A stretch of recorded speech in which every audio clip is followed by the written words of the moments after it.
Welcome to This Explainer. Okay, today we're diving into a reality that's both absolutely terrifying and, honestly, kind of awe-inspiring. We're looking at a huge what if. What if a supervolcano eruption happened just 1 month from now?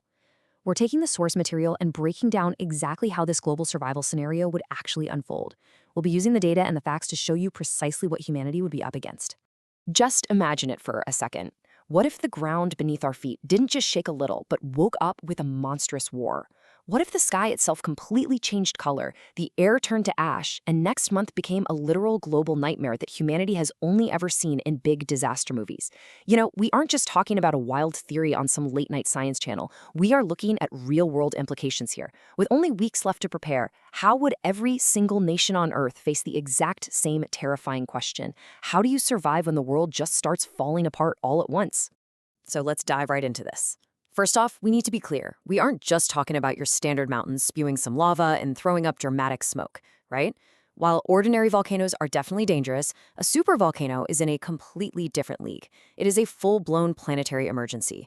We're talking about an event massive enough to literally reshape continents, plunge the globe into profound darkness, and trigger total economic collapse. It's not just a localized eruption, it's a global disruption on a scale modern humanity has literally never witnessed. Which brings us to Phase 1, the warning signs. Now, our very first indication wouldn't actually be fire. It would be this accelerating panic among the scientists monitoring the Earth's crust. Deep underground, they'd start detecting some highly unusual magma movement, and this would immediately trigger relentless earthquake swarms. On satellite imagery, you'd actually be able to see the ground bulging upward, literally swelling like something massive and alive is breathing beneath the crust. Meanwhile, surface gas emissions would just spike right off the charts. At first, governments might try to play it cool, try to stay calm, because false alarms are economically devastating. But soon the hard data just becomes impossible to ignore. The geological system isn't just active, it's accelerating rapidly, and there is absolutely no way to turn it off. And that kicks off Phase 2, the first 24 hours. Okay, so once the realization really sets in that this eruption is unstoppable, the world enters this frantic race against the clock. For anyone in the immediate blast zone, the message is brutally simple. There is no time to escape if you wait too long. The sheer heat alone would vaporize everything close enough. We're talking entire towns, highways, bridges, and forests just vanishing under scorching ash and pyroclastic flows. Think of those as avalanches of superheated gas and rock, moving faster than any vehicle could ever hope to outrun. Evacuations have to happen instantly, but sadly, for the areas closest to the epicenter, the window to leave would close almost as soon as it opens. So while the blast zone faces absolute annihilation, the rest of the world is scrambling in a state of unprecedented shock. Emergency broadcasts would flood every screen, every radio just blaring instructions to stay inside, seal your windows, and fiercely protect your clean water sources. You'd see the National Guard immediately deployed to maintain some kind of order. Hospitals would be desperately prepping their trauma wards for mass casualties, severe burns, and impending respiratory crises. And if you ran to the grocery store, masks, bottled water, and canned goods would vanish almost instantly. Traffic would gridlock into this slow-moving, desperate panic, all while social media absolutely explodes into a terrifying storm of rumors and genuine fear. Moving into Phase 3, the eruption and ash fall. So, when the supervolcano finally roars, announcing its arrival with this monstrous, unforgettable thunder and deep tremors that shake the land for hundreds of miles, what comes next is actually widely misunderstood. The resulting ashfall isn't that light, pretty dust you see drifting under dramatic lighting in the movies. No, it is heavy, choking, abrasive destruction. See, volcanic ash is essentially microscopic shards of glass and rock. It gets into absolutely everything. Roofs can actually cave in under the sheer weight of it, especially if it mixes with rain. It rips up the inside of vehicle engines, causing them to completely fail, shorts out complex electrical equipment, and drops visibility on the roads to near zero. You'd literally be breathing in tiny, irritating particles of shattered stone.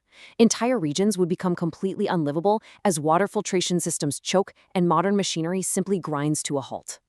Now we hit Phase 4, the volcanic winter. As the skies turn this eerie gray twilight and the air literally smells like burnstone and sulfur, the atmosphere begins its own hidden, terrifying crisis.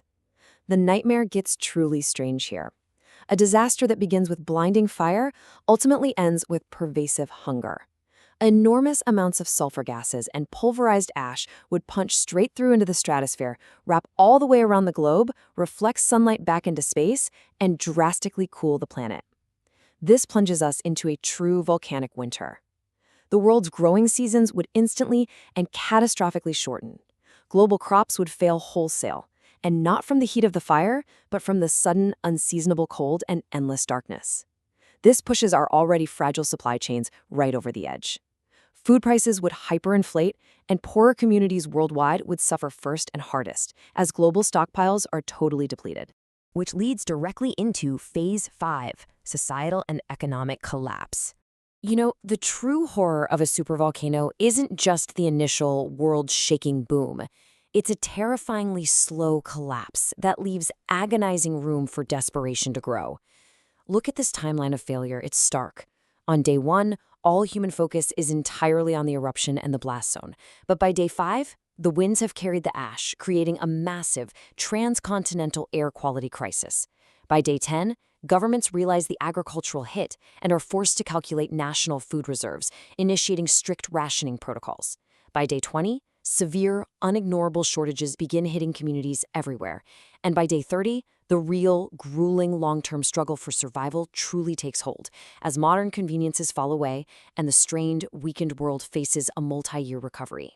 But behind that massive macroeconomic collapse, the crashing stock markets, the frozen banking systems, the paralyzed supply chains, are ordinary, terrified people enduring unimaginable moments. Just picture a father trying to keep his children calm in a dark house, a nurse working double shifts in a suffocatingly overcrowded hospital, a farmer standing at a fence, looking at vast fields that were vibrant green yesterday and blanketed in dead gray today, a student staring at a smartphone displaying no signal. These quiet human moments are not just secondary statistics, you guys. They are the visceral, real toll of a disaster of this magnitude. The absolutely crucial point to understand here is the sheer scale of the global ripple effect. Modern civilization would become a highly fragile machine shaken violently from the inside. Whole multi-billion-dollar industries would pause or just collapse outright. Global tourism, it disappears overnight. Agriculture takes a generation-defining hit, and global manufacturing slows to an absolute crawl due to localized transport and power grid failures. We'd see intense political chaos emerge too. Countries would inevitably blame each other for poor preparedness. Borders would snap shut in fear of mass climate migration. And international trust would fracture completely under the immense, unrelenting pressure of securing vanishing resources for their own citizens. But there is hope. Phase 6, how to survive. Despite this incredibly grim and overwhelming reality, humanity has been exceptionally adaptable throughout history. We build shelters, we share resources, and we eventually rebuild. Survival is absolutely possible if we bypass the panic and act quickly. The moment authorities warn of an impending eruption, you must listen and prepare fast. You have to respect warning zones and evacuate immediately when told. Hesitation is quite literally fatal. You'd need to aggressively store clean water, long-lasting food, and vital medication. You'd need to stockpile N95 masks, heavy-duty batteries, and essential documents in a waterproof bag. And critically, you must rely only on verified official information. Ignore the fake news, the doom scrolling, the rumors, because in a true extinction-level emergency, panic helps absolutely no one. But deliberate preparation? That can save your family. Communities far from the physical volcano could successfully make it through the dark years if they utilize underground shelters, highly sealed buildings, and heavily protected municipal water systems. So this entire explainer leaves us with a deeply provocative thought. Are we living on an agreement or a guarantee? After living through an event like this, people would never look at the sky the exact same way again. Every single sunset would remind them of the ash. We treat the Earth as fundamentally stable simply because it usually feels that way in our brief lifetimes. But a supervolcano violently reminds us that our stability is just an unspoken agreement we live inside, not a guarantee.